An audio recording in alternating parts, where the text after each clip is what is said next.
Hey everybody, my name is Travis. I'm so glad you're hanging out with us here today in the chat. As we get started, let's kick off some conversation. If you could hang out with any one celebrity for an entire day, who would it be and why? For me, it would be the amazing TV host Josh Gates from Expedition Unknown, because he's basically living my dream of being an archaeologist and getting paid to make funny jokes about pop culture. So who would be your celebrity that you would hang out with for the day? Let us know in the chat.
So you may have heard recently that Starbucks has released their pumpkin spice latte like super early.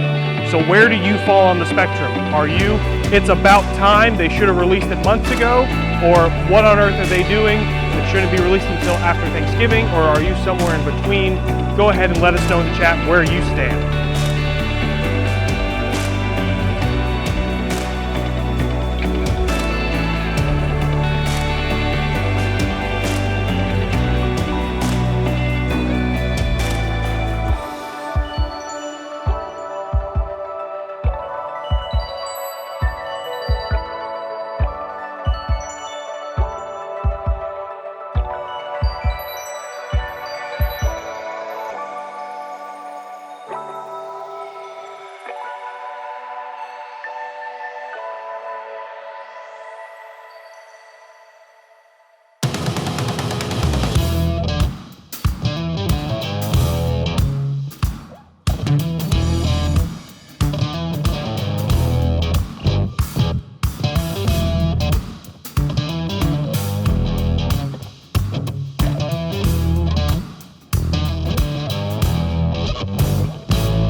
All right, you guys, we are just about ready to start, so be sure that this is playing on the biggest screen in your house, that you've got the volume turned all the way up, and you're ready to go. We are so glad that you're here with us today.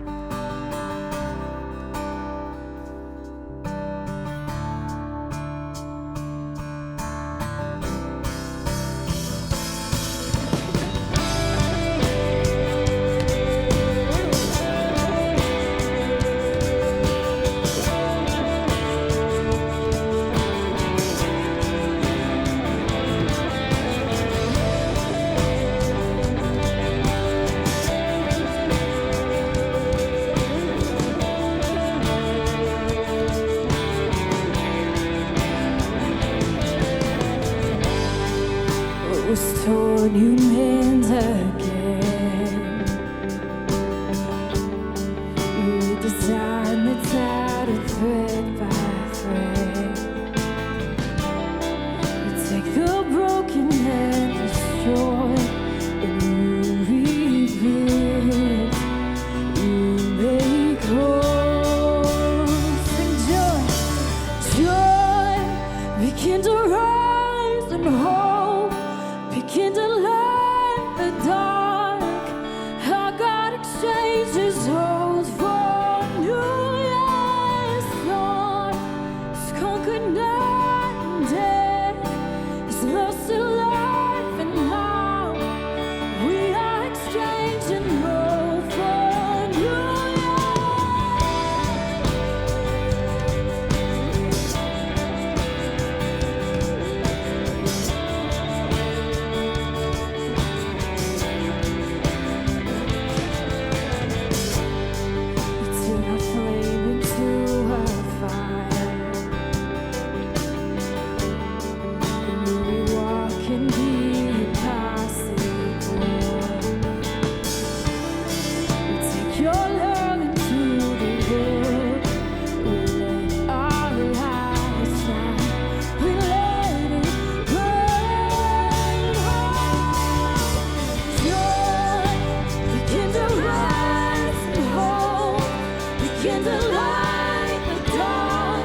Hey again, everyone. My name is Travis. I'm the children's pastor here on staff at Discovery. I'm so glad that you're hanging out with us here today. There's just a couple things I want to make sure that you know.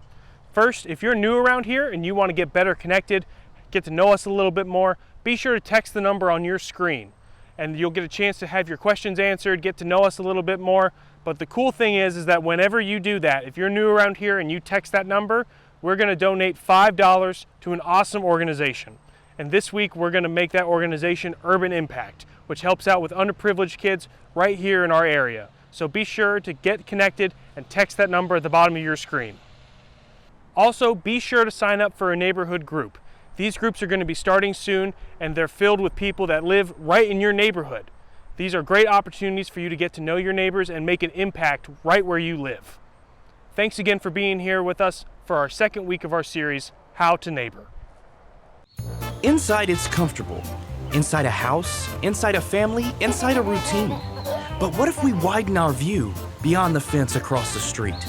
Outside we find people struggling with loneliness, poverty, families that don't look like ours, or without a safe family at all. Jesus didn't call us to live by our neighbors. He called us to love our neighbors.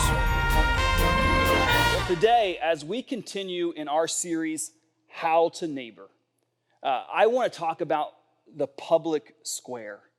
You know, throughout history, in urban planning, public squares have been created. I mean, Pittsburgh has one called Market Square, and they're places where people could gather and share ideas about politics and philosophy, religion, and many other things. And civility was a virtue that allowed people to debate and even disagree in these public squares face to face, but still engage in the conversation.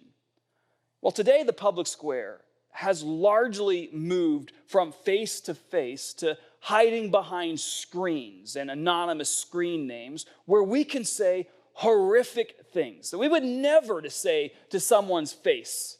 And what alarms me the most is that this isn't just happening in the political realm and the media, but it's seeping into the church as well.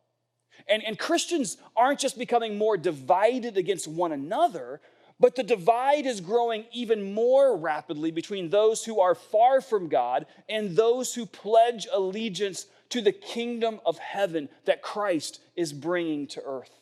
So, how do we, as followers of Jesus, as neighbors, respond in the midst of this tension? How are we to engage the culture as people who represent Jesus? Well, I see Christians responding to culture in three ways.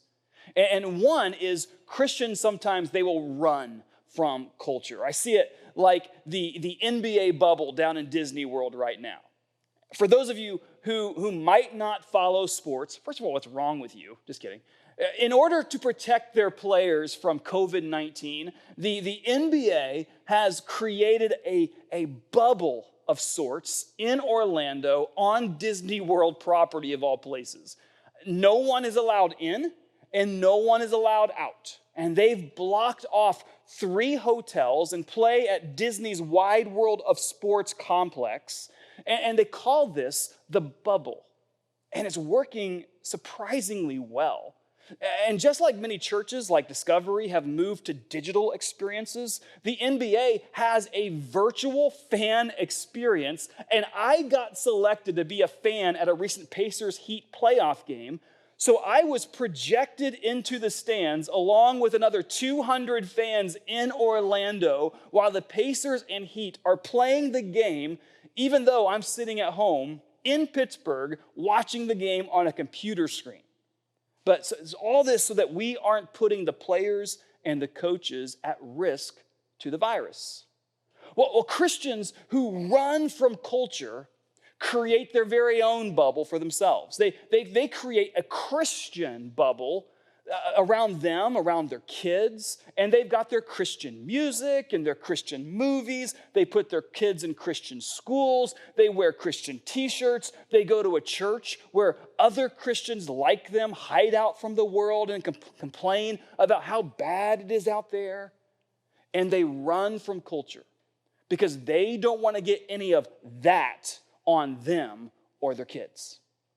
And they know that Jesus calls them to share their faith with those who are far from God, but they do it in a way that keeps those people at a safe distance and out of their bubble.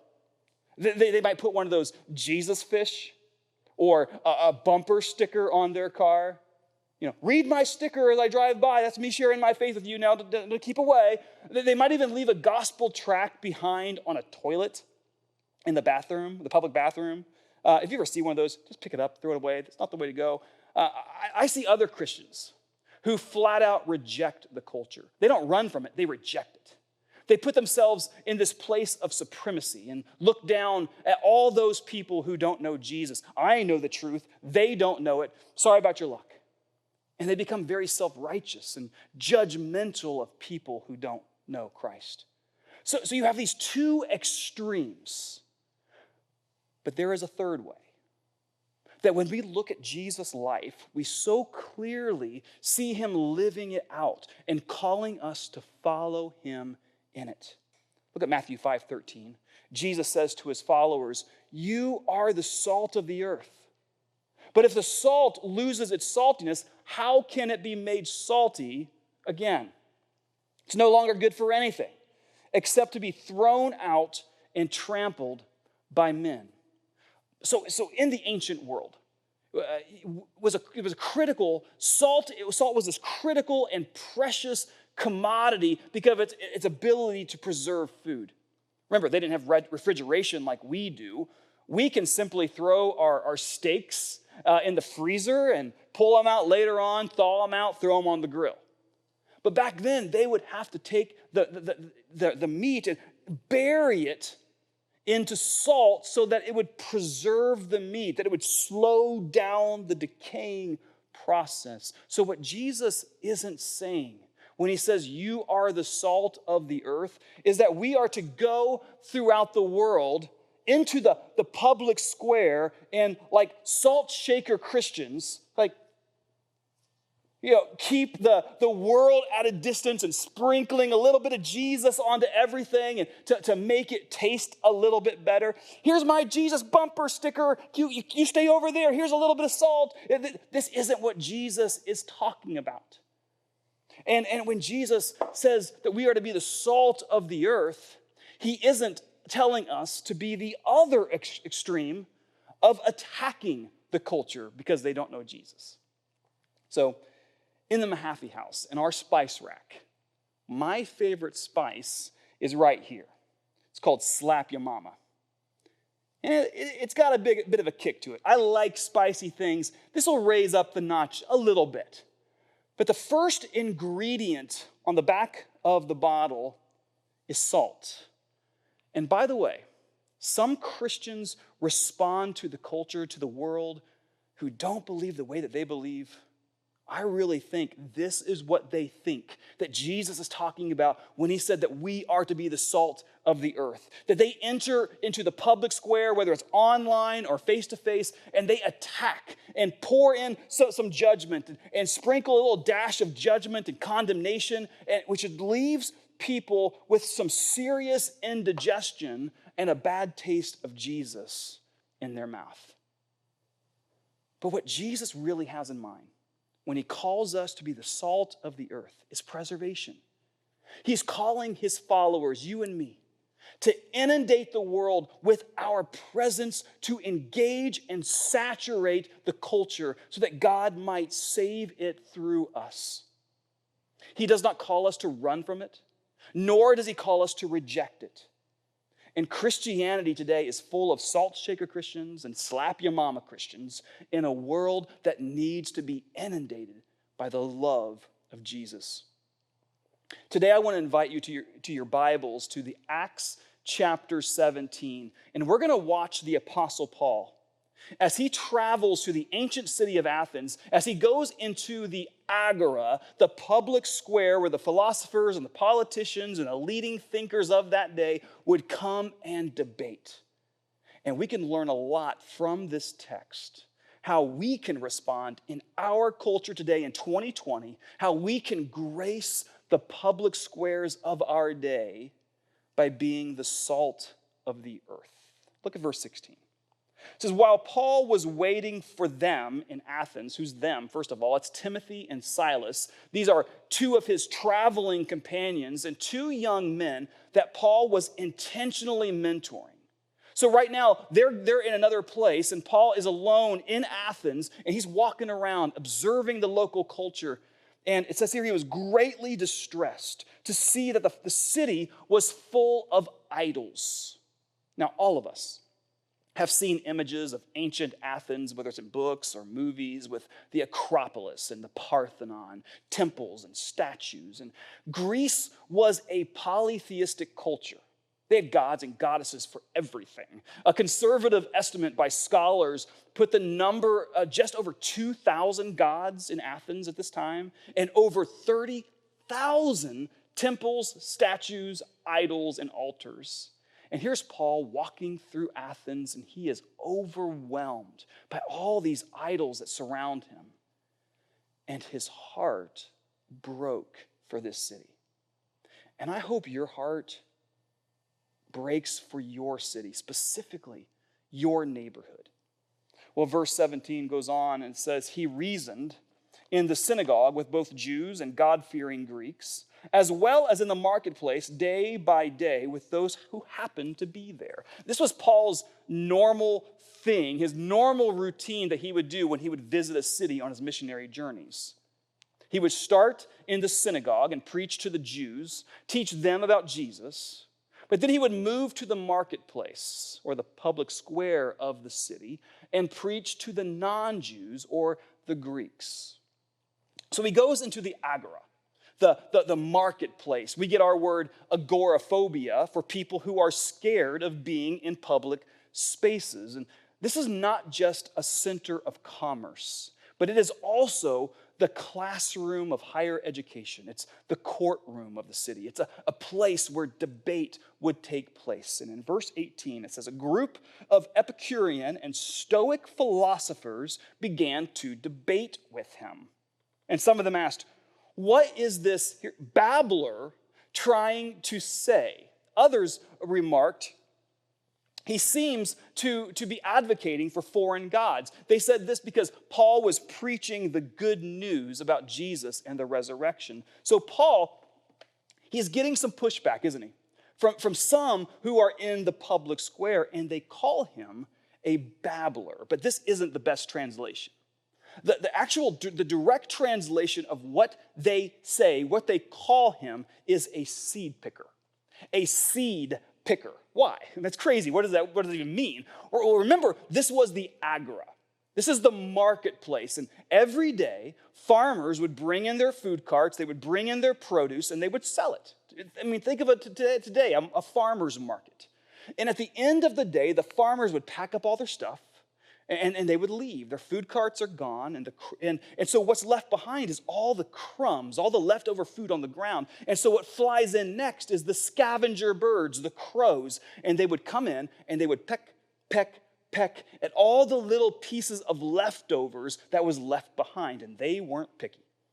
So these Greek philosophers are basically calling Paul a seed picker, or a guy who comes in, picks up a kernel of an idea that he may have heard from someone else, and then spouts it off without fully grasping what it means or doing any kind of research. We might think of a person today who sees something on Facebook, gets all troubled by it, and then without fact-checking, just shares it or comments about it without really knowing the full facts. Well, Paul gets some initial pushback from his message about Jesus. And this is what it says in verse 19. And then they took him and brought him to the meeting of the Areopagus, where they said to him, may we know what this new teaching is that you are presenting? You are bringing some strange ideas to our ears, and we would like to know what they mean. Paul is now taken to the leading council in Athens, these 30 men who meet in a courtyard that's dedicated to the Greek god of war, Ares, also known as Mars Hill. And these are now the top thinkers of all of Greece. And you can actually, if you travel to Greece today in Athens, you can visit this place. You can stand in the very place where Paul was invited to teach. Pretty cool. Well, here is the first thing that we can learn from Paul as we enter the public square of our day. That we must grace the public square with integrity. You know, Paul has not convinced his listeners of anything yet, but he has earned the right to be heard. Because nothing closes the ears of our listeners quicker than when we lack integrity. When we are hypocritical, when we say one thing and live a completely different way, when we are judgmental, when we are quick to attack others and smack your mama, that kind of salt Christian, we are only slamming ears shut on opportunities that God is giving us to share the good news of Jesus to our neighbors, to the people who desperately need to hear it. And Paul, he walks into the public square in Athens, and because of his integrity, he earns the right to be heard. And he's now invited to speak before these elite leaders and thinkers. In verse 22, it says, Paul then stood up in the meeting of the Areopagus and said, "People of Athens, I see that in every way you are very religious. For as I walked around and looked carefully at your objects of worship, I even found an altar with this inscription, 'To an unknown God.'" Well, Paul points out that the Greeks are so religious, that they have so many gods and goddesses, that they even have one altar marked for an unknown God, just to cover their bases. Let me be a little more clear on this. If you have ever read Greek mythology, I loved reading these stories when I was a kid. My boys right now, they are reading them now. They love them as well. But you might remember the Greeks had all of these gods, all of these goddesses who lived up on Mount Olympus. And at times, they would get angry at mankind. And they would come down to earth. And sometimes they'd be in disguise, sometimes they wouldn't. But they would often come down and punish the people to keep them in line. And that's why Athens was full of temples and idols and statues. And the people were so afraid of upsetting their deities that if one of them came down from on high that they didn't know about, and that they hadn't built him or her a statue or a temple or an idol, they could go, "Oh, no, yours is over here. It's right here. We just put the unknown God because we didn't know your name." That was their plan. And Paul says, pointing to that altar, he says, "I know this God, the God that you don't know, but he's not a little g God. His name is Yahweh, and he is bigger. He is a bigger God than you could possibly imagine." Look at verses 24 and 25. He says, "The God who made the world and everything in it is the Lord of heaven and earth and does not live in temples built by human hands." And I imagine Paul just waving his arm across the sky as he's gesturing to all these temples. "And he is not served by human hands as if he needed anything. Rather, he himself gives everyone life and breath and everything else." Listen, this reminds me about a time when I was walking the streets of Taipei in Taiwan, and there's temples everywhere. And outside of the temples are food carts and food vendors where you can buy all kinds of food to make offerings to the gods. And you can bring tofu, you can bring fruit, even Oreo cookies, and you can leave them there for the deities, but here's the thing. They never get eaten. It's kind of like Christmas Eve when you put a plate of cookies and milk out for Santa. And Paul says, the God I'm telling you about doesn't need anything from you. As a matter of fact, in verse 25, he says, rather, he himself gives everyone life and breath and everything else. Paul uses the Greek word here for life, which is zoe. He's speaking in the Greek language, and the 30 men of the Areopagus, their ears would have gone up when Paul said this word life, zoe. Because you can't say the name of Zeus, who is the father and ruler of all the gods and goddesses up on Mount Olympic, without saying the word zoe. As a matter of fact, where they're standing right now, they're about a stone's throw away from a temple dedicated to Zeus. Paul says, the God that I'm here to talk to you about, he doesn't live in the temples or statues made by human hands. He doesn't need anything from you. As a matter of fact, he created everything that you see, everything that you don't see, and he is the giver and sustainer of Zoe. He goes on in verse 26. He says, from one man, he made all the nations that they should inhabit the whole earth, and he marked out their appointed times in history and the boundaries of their lands. Paul says not only is God the creator of man, but that it is God and God alone who determines human governance. God is sovereign over all the nations. That no ruler rises or falls without God's knowing about it or him allowing it to happen. You know, the Egyptian empire had an expiration date. God knew it. So did the Babylonians and the Assyrians and the Persians and the Grecians and the Romans and so on and so on. And empires have risen and fallen. But Paul says, the God that I know who is crazy about you remains on the throne. Verse 27, God did this so that they would seek him and perhaps reach out for him and find him. He is not far from any one of us. Here's another thing that we can learn from Paul as he carries himself in the public square, that we must grace the public square with credibility. Again, this is not just physical, this is digital, this is social media too. The public square looks a lot different today than it did back then.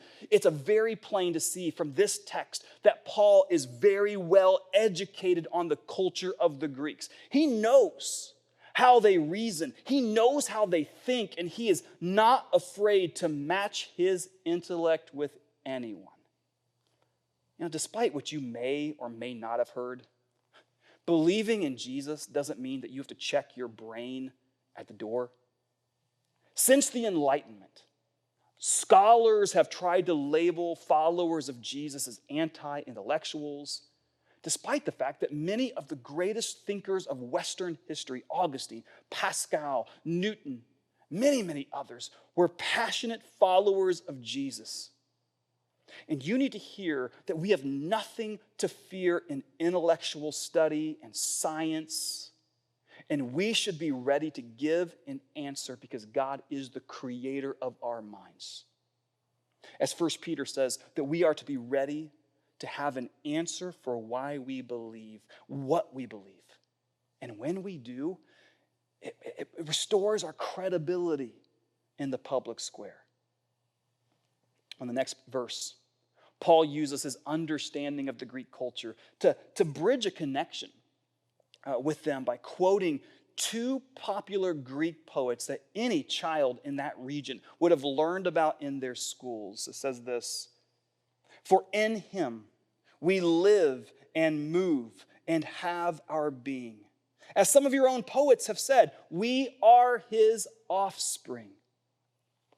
This is another reason. We can't be salt shaker Christians that run from culture or slap your mama Christians where we attack culture.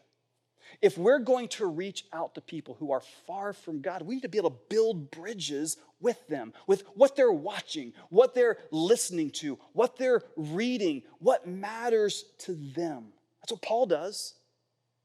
I had a professor in Bible college who would say, students, we need to be as astute at studying culture as we are at studying the Word of God. I think that's true. Verses 29 through 31, Paul goes on. Man, this is good. It says, "Therefore, since we are God's offspring, we should not think that the divine being is like gold or silver or stone, an image made by human design and skill. In the past, God overlooked such ignorance, but now he commands all people everywhere to repent. For he has set a day when he will judge the world with justice by the man he has appointed. It's Jesus. He has given proof of this to everyone by raising him from the dead. And listen, you can't preach the good news of Jesus without a call for repentance. Jesus always wants us to come as we are, absolutely. But he will never allow us to stay that way. And repentance doesn't mean you have to fall on your knees with some kind of emotional, guilt-ridden apology. Repentance is much more bold. It's a much more tangible decision. It's a change of allegiance. It's a change of mind led by the Holy Spirit, brought forth by conviction. And you turn 180 degrees from the life that you were living and you begin to follow the leadership of Jesus.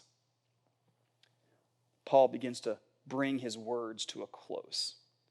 He's accomplished what God has called him to do in this moment. God gave him an audience, and Paul stepped up to the mic, and now he's about to drop the mic, and he's about to really, he's planted the seed of the gospel. He's watered it. That's our job, right? It's God's job to make the growth happen. God has the heavy lifting. We have the easy job. In verses 32 to 34, closing, it says, when they heard about the resurrection of the dead, some of them sneered. Another version say they mocked him. But others said, we want to hear you again on this subject. And at that, Paul left the council. Some of the people became followers of Paul and believed. And among them was Dionysius, a member of the Areopagus, also a woman named Damaris, and a number of others. Who's Dionysius again? Don't miss this. He was one of the 30 of the member of the council of the Areopagus, the democratically elected people, a major leader in that city. There's one more thing that we can learn from how Paul interacted with others in the public square of that day, and we can do the same.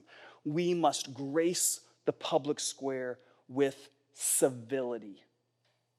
The way we approach someone with the good news of Jesus is just as important as the content itself. Paul, following Jesus' lead throughout Scripture, approaches people who do not follow Jesus with civility and grace. He understood something that took me till I was about 31 years old to understand, even though it seems so obvious. How did I miss this? Here it is. We can't expect people who don't follow Jesus to act like people who do. Again, it seems so obvious. But I used to get so mad when I would see guys on TV like Bill Maher or Richard Dawkins or other people that our culture sees as and calls intellectuals and hear them speak of God, Jesus, and Christians the way that they did. Or I'd get so upset seeing atheists or people of other faiths or people who don't know Jesus, and they weren't living like Jesus. I would get so mad. But why would they if they don't know Jesus? You know, you never see Jesus getting annoyed or getting upset at people who are far from him. The people you see Jesus getting upset at are those who know God's word or claim they follow him, but they aren't living like him. And let's be honest.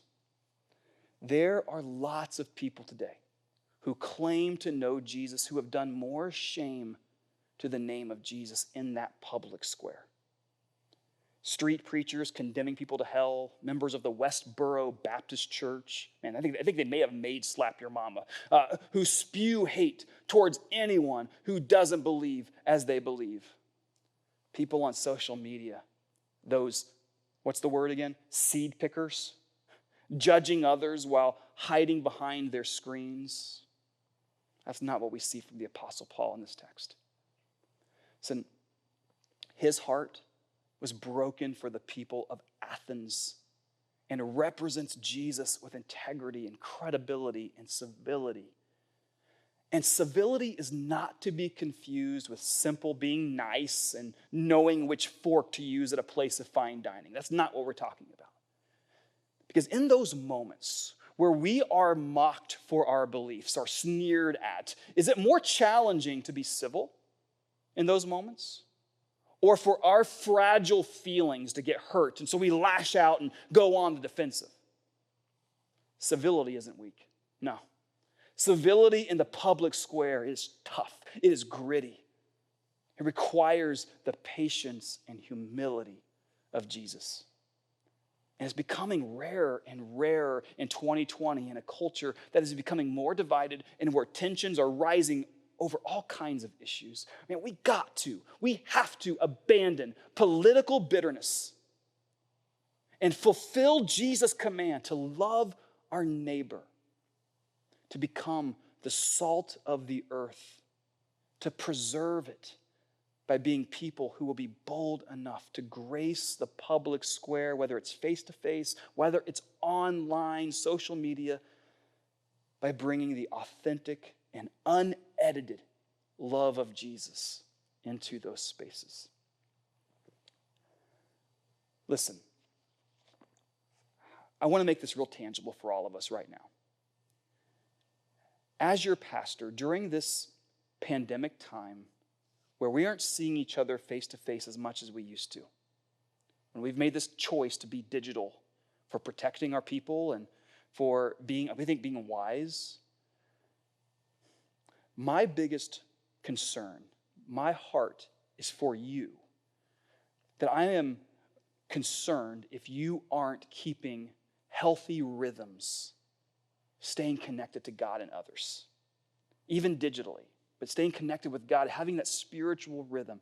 And so we are going to come after this and in a big way this next season. This is why we as a church, we want to make sure, because we know if we are staying connected to God and we are staying in step with the Spirit, the Holy Spirit, that's when, if we are in step with Him, when things arise that challenge us, we can respond with the Spirit, the way He would respond in us. But when we're disconnected from God and we get challenged and I know I don't look good, you don't look good, you don't feel good, you feel like you're coming out of your own nature and not the nature of Christ, we can do a lot of damage to our culture and to our neighborhoods in those times, and especially on social media. So our challenge to everyone is we are launching on September 13th, that week, what we're calling neighborhood groups. And we want everyone to be a part. I'm talking to everyone. We want you to be in a neighborhood group. And we had about a couple years ago, over 200 people go through a study that we called Rooted, where it helped develop some of those spiritual rhythms. And sometimes we get away from those. We all do. But we want to recommit. And we're going to go through a series called Life in Rhythm. We're going to give you a book just like this. And it's going to have those similar rhythms of daily times to get into God's word and allow God to speak to you, for you to pray to Him. And then during the week, you'll get with your neighborhood group, some of you digitally, if that's your choice, some of you physically, if that's your choice. But at least you're going to get together and you're going to talk about what God is teaching you through this study, about how God's design for your workplace and your family. And we're going to join in with that. And then we're also going to have prayer experiences and serve experiences at the same time. That we have some really great things happening. But we need you to get signed up. That's your next step, all right? Because we all need to stay connected with God so that when we walk into the public square of our day, that He is bringing His power in us and not trying to do it on our own, because it never looks good when we try to do it on our own. God's power can do so much more than ours can, church. So let's lean into Him this fall, this season. And if you're trying to do it on your own, how's it going? How's it working for you?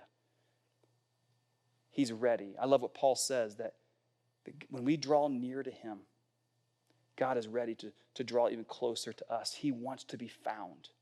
So let's do that in this next season. Let's lean in.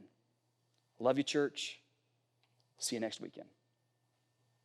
We're about to sing one more song, and as we do that, we're going to take time for communion. Whether you've called it the Eucharist or the Lord's Supper, this is just another way that each week we get to worship God.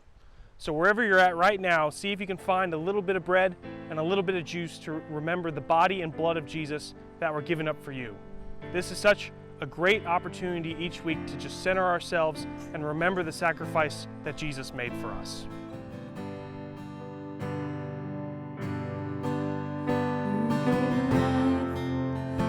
You are love, you bring light to the darkness, you bring hope, you restore every heart that is broken.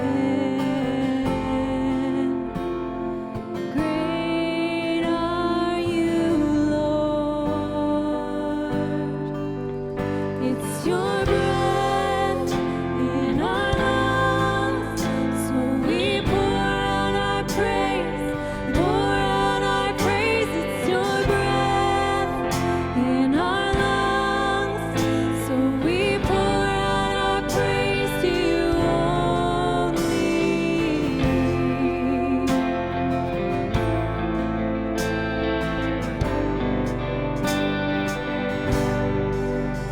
You give life, you are love, you bring light to the darkness, you give hope, you restore every heart that is broken. Great are you, Lord. It's your breath in our lungs, so we pour out our praise, pour out our praise. It's your breath in our lungs, so we pour out our praise to you only. It's your breath in our lungs, so we pour out our praise, pour out our praise. It's your breath in our lungs, so we pour out our praise to you only.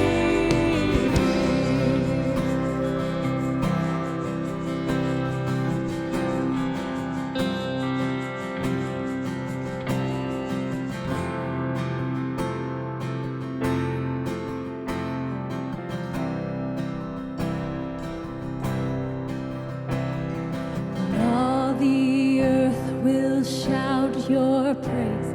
Our hearts will cry, these bones will sing. Great are you, Lord. And all the earth will shout your praise. Our hearts will cry, these bones will sing. Great are you,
love you, Lord.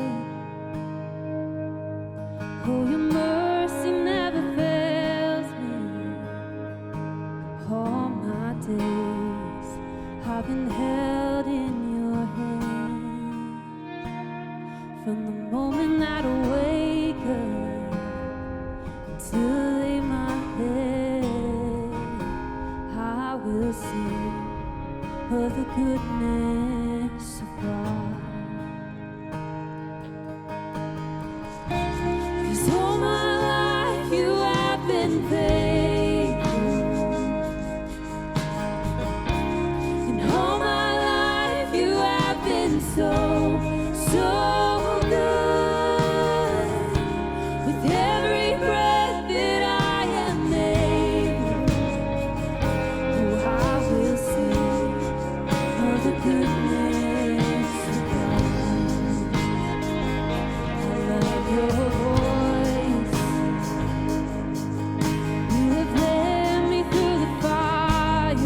You are close like no other.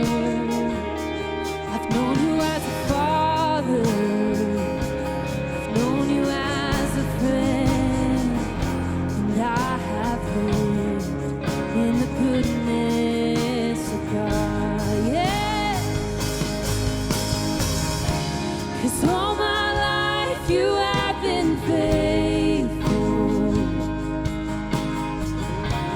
And all my life you have been so, so good.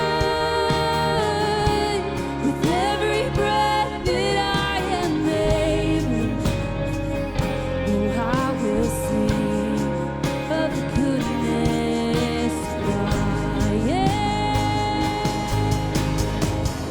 Your goodness is running after, it's running after me. Your goodness is running after, it's running after me. With my life laid down, I surrender now. I give you everything. Your goodness is running after, it's running after me. Your goodness is running after, it's running after me. Your goodness is running after, it's running after me. With my life laid down, I surrender now. I give you everything. Your goodness is running after, it's running after me. Sing this to him. So all my life you have been faithful. And all my life you have been so, so good. With every breath that I am able, oh, I will sing of the goodness